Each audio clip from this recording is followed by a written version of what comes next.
안녕하세요. 반갑습니다. 유튜브 크레팍스 채널입니다. 오늘은 여러분들과 함께 정말 마지막으로, 진짜 마지막으로 한 번 더 촬영해 보겠습니다. 예민한 크레. 예민한 크레 뭔가요? 우다다다다다다. 갑자기 막 뚜껑 열었는데 막 우다다다다다다. 사람이 지나가기만 해도 갑자기 막 입질 팍. 손에 올려가지고 가만히 아이고 예쁘다 이렇게 해야 되는데 손에 올리면은 올릴 수가 없어. 올리는 순간 그냥 막 날아다녀. 이런 크레들. 사실 이제 저희 크레팍스 유튜브 채널에 보시면 뭐 예민한 크레 뭐 이런 거에 대해서 굉장히 많은 내용들이 이미 올라가 있습니다. 그렇지만 저의 설명이 좀 부족했던 것인지 아니면은 이제 저의 뭔가 이제 영상이 너무 많다 보니까 그게 찾기가 어려운 건지 뭐 썸네일이 잘못된 건지 뭔진 모르겠지만 계속 물어보셔도 됩니다. 예. 근데 이제 추석 때 그리고 그때 라이브를 했는데 질문이 거의 다 왜 우리 집 크레는 가만히 안 있고 계속 우다다 거리나요? 우리 집 크레는 막 손을 댈 수가 없어요. 우리 집 크레는 뭐 진짜 뭐 아주 난리예요. 이런 질문들이 거의 도배가 되다시피 했습니다. 그래서 오늘은 제가 왜 예민한 크레가 이렇게 많은지 그리고 이제 이런 크레들은 어떻게 해야 되는지 여러분들과 함께 제 의견을 좀 말씀드리는 시간을 가져보도록 하겠습니다. 일단은 예민한 크레가 왜 그럴까요? 왜 그럴까? 일단 파충류 같은 경우에는요, 뭐 모든 동물이 들어갔습니다. 여러분들도 그래요. 여러분들도 똑같아요. 몸이 안 좋고 내가 뭔가 몸이 좀 안 좋아. 그럼 예민해지죠. 예민해지면 어떻게 되나요? 뭔가 좀 겁이 많아져. 예. 뭔가 위협에 대해서 상당히 좀 기민해집니다. 예. 몸이 안 좋으니까 외부 자극에 훨씬 더 크게 반응을 한다는 거죠. 파충류 같은 경우에 특히나 크레스티드 게코 같은 경우에 진짜 작고 약한 동물이잖아요. 작고 약한 동물인데 내가 몸이 안 좋아. 그러면은 진짜 깜짝 계속 놀래고 예민해지고 겁도 많아지고 하지 않을까요? 첫 번째로 몸이 안 좋은 크레, 건강하지 않은 크레는 무조건 예민합니다. 건강하지 않으면 다 예민해요. 예. 물론 이제 발전기가 와가지고 예민해지는 경우는 건강하니까 더 예민해지는 경우도 있겠지만, 발전기가 아닌 뭐 암컷들 아니면 이제 성장기의 크레들 같은 경우에 예민한 경우 몸이 안 좋아서입니다. 몸이 안 좋은 이유는 뭘까요? 여러분들이 잘 못 키워서 뭐 그런 이유도 분명 있겠죠. 그렇지만 여러분들께서 생각하셔야 될 거는 살아있다고 해서 다 똑같은 크레가 아니에요. 살아있다고 해서 다 똑같은 크레가 아니에요. 사람도 보면은 건강한 사람이 있고 아픈 사람이 있고 좀 체력이 좋은 사람이 있고 튼튼한 사람이 있고 체력이 좀 부족하고 약한 그런 사람들이 있어요. 진짜 뭐 근데 그런 거를 이렇게 가만히 보고 외형을 보고 우리가 구분할 수 있나요? 외형을 보고 저 사람은 고혈압이 있을 거야. 저 사람은 저혈압이 있을 거야. 저 사람은 아마 간이 안 좋을 거야. 외형을 보고 여러분들 구분할 수 있나요? 똑같습니다. 크레스티드 게코도 살아있다라고 해가지고 전부 똑같은 크레스티드 게코가 아닙니다.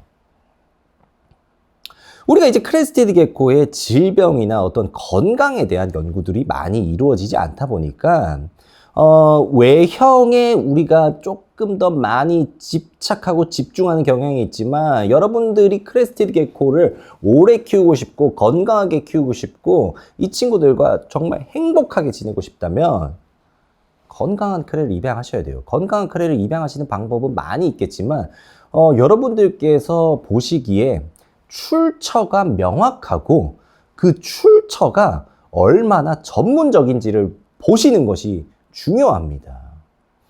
단순히 집에서 1, 2년 동안 브리딩 해가지고 태어난 크레스티드 게코의 어떤 상태와 뭐 굳이 뭐 얘기하자면은 이렇게 전문적으로 해가지고 10년 동안 크레스티드 게코를 키운 사람이 브리딩한 크레와 상태를 비교해 봤을 때 물론 이제 뭐 전자가 후자보다도 훨씬 더 좋을 수도 있겠죠.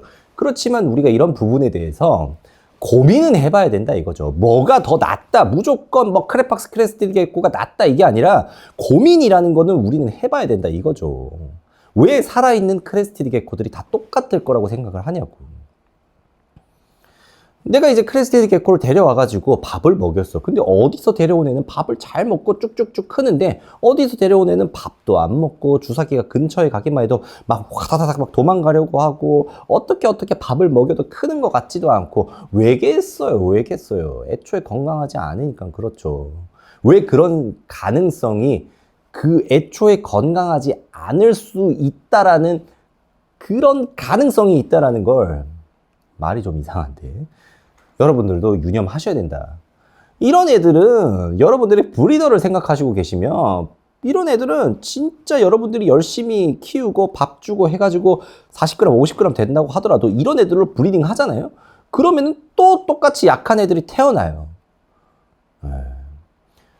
이렇게 약한 애들이 태어나면은 그래도 그나마 좀 건강한 애라고 볼 수 있겠지만은 아예 번식이 안 되는 경우도 허다합니다. 그래서 여러분들이 이제 인브리딩 된 크레스티드 게코를 피해야 되는 이유가 여기서 나오는 겁니다. 두 번째로 또 말씀을 드리면은, 이제 이 예민한 경우가 사실 저는 배가 고파서라고 생각을 해요. 배가 고파서. 어렸을 때부터 밥을 꾸준히 계속 배가 부른 상태로 이렇게 쭉 키워. 그러면 확실히 좀 덜 예민합니다.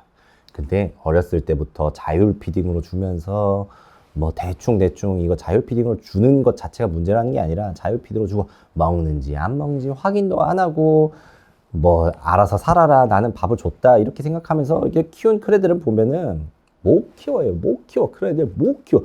그런 애들은 물론 다 똑같은 생명이지만 우리가 이제 반려 목적으로 사육을 한다고 했을 때 키우기가 너무 어렵습니다. 그래서 베이비 때부터 꾸준히 핸드 피딩으로 길러진 아이와 베이비 때부터 그냥 기계적으로 자율 피딩으로 급여한 아이들의 체형, 성격 이런 것들이 완전히 다릅니다. 완전히 달라요. 이런 것들도 여러분들이 구분하실 줄 알아야 되고 이런 것들도 여러분들이 입양을 하실 때 충분히 고려를 하셔야 된다 이거죠. 이걸 모르고 여러분들이 크레스티드 게코를 입양하면 이게 내가 크레를 키우는 건지 크레를 거의 아픈 크레를 보살피는 건지 내가 치료를 해주고 있는 건지 키우고 있는 건지 구분이 안 될 정도로 어마어마하게 스트레스를 받는다 이겁니다. 그래서 여러분들이 입양을 하실 때 건강한 크레스티드 게코를 입양하셔야 되고 건강하게 태어났다고 하더라도 베이비 때부터 꾸준히 주기적으로 건강한 먹이, 좋은 먹이를 먹으면서 자라온 크레들을 입양하셨을 때 예민하지 않은 크레를 여러분들이 키우실 수가 있는 겁니다. 그리고 이제 숟가락으로 먹이는 경우, 일전에도 제가 이제 주사기 피딩이 좋나요? 숟가락 피딩이 좋나요? 이제 영상을 올렸는데, 숟가락으로 피딩을 하면은 애들이 가면 갈수록 예민해지는 게 있어요. 그게 왜 그러냐면은 충분한 양을 먹지 못해서입니다. 말씀드린 것처럼 숟가락에 이렇게 이 슈퍼푸드가 올라와 있을 때 이렇게 팍 깨물면 뭔가 팍팍팍 뭔가 이게 입속에 들어오면서 쭉쭉 들어가는 게 있어야 되는데 계속 숟가락만 물고 있는 거야. 물다 보면 자기도 승질이 나지. 승질이 나가지고 안 먹는다니까. 근데 안 먹고 승질 나가서 안 먹었는데 시간 지나고 나면 배고프잖아요. 배고프고 그러면은 사람이 이렇게 지나가다가 갑자기 크레가 입질을 확 이렇게 해버려요. 그게 공격을 하려고 하는 게 아니라 움직이는 무언가가 있으니 그게 먹는 건 줄 알고 입질을 하는 거라고요. 이런 애들이 대체적으로 또 예민합니다. 그래서 여러분들이 예민하지 않은 크레스티드 게코를 키우고 싶다고 하시면 베이비 때야 숟가락으로 주실 수 있겠지만 웬만해서는 핸드 피딩을 하시고 핸드 피딩을 하실 때 주사기를 써가지고 피딩을 하시는 게 충분한 양을 급여하는 데 도움을 주고 또 충분한 약을 먹어야 아이들이 좀 덜 예민하게 자라고 착한 크레가 된다라고 말씀을 좀 드리고 싶습니다. 마지막으로 여러분들께 한 번 더 강조하고 싶은 거는 뭐냐면 이제 살아있다라고 해가지고 다 똑같은 크레스티드 게코가 아니라는 걸 우리가 조금 더 심각하게 생각해야 된다라고 저는 보고 있어요. 크레를 키우는 사람들은 계속해서 많이 늘어나고 있는데 우리가 강아지를 입양한다라고 했을 때 강아지, 진짜 건강한 강아지를 입양하려고 많이 고민을 하고 건강하게 번식하는 브리더가 어떤 브리더인지 전문적으로 번식하는 그런 캔넬들을 찾아가고 수소문해가지고 이렇게 입양을 하잖아요. 왜? 내 가족을 입양하는 일이기 때문에 이 친구가 우리 집에 한 번 들어오면은 10년, 20년 같이 살아야 되기 때문에 고민을 한다는 거죠. 근데 뭔가 이 파충류를 키우는 크레스티드 게코를 키우는 이 뭔가 목적 자체가 아니면은 이거를 키우고자 하는 어떤 이 동기 자체가 이 강아지랑은 좀 다를 수 있어요. 다를 수 있다라는 부분에 대해서 저도 충분히 인지를 하고 있습니다. 그렇지만 변하지 않는 사실은 강아지가 됐든 이 도마뱀이 됐든 내가 중간에 파양하지 않으면 우리 집에서 평생 살아야 돼. 근데 평생 사는 거 좋다 이거야. 근데 키우다 보면 어떻게 된다고? 정이 들어요. 정이 드는데 갑자기 어느 날부터 아파. 뭔가 내가 해줄 수 있는 것도 없어. 근데 내가 이때까지 정말 애지중지 잘 키웠던 것 같은데 계속 아파. 사람 마음이라는 게 정말 무너집니다. 무너집니다. 처참합니다. 그렇기 때문에 여러분들이 건강한 크레를 입양하셔야 되고, 크레가 예민하다고 했을 때 이거를 단순히 예민한 상태로 두는 게 아니라 조금 더 신경을 써주시는 게 좋다라는 말씀을 드리도록 하겠습니다. 그래서 앞으로 예민한 크레스티드 게코에 관한 질문이 들어온다면 저는 이제 이 영상을 여러분들께 보내드릴 거예요.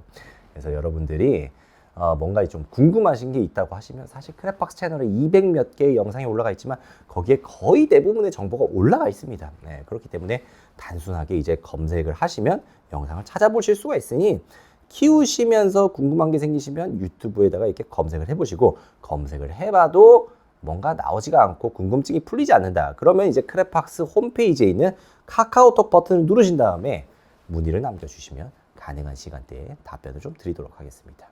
감사합니다. 크레팍스였습니다.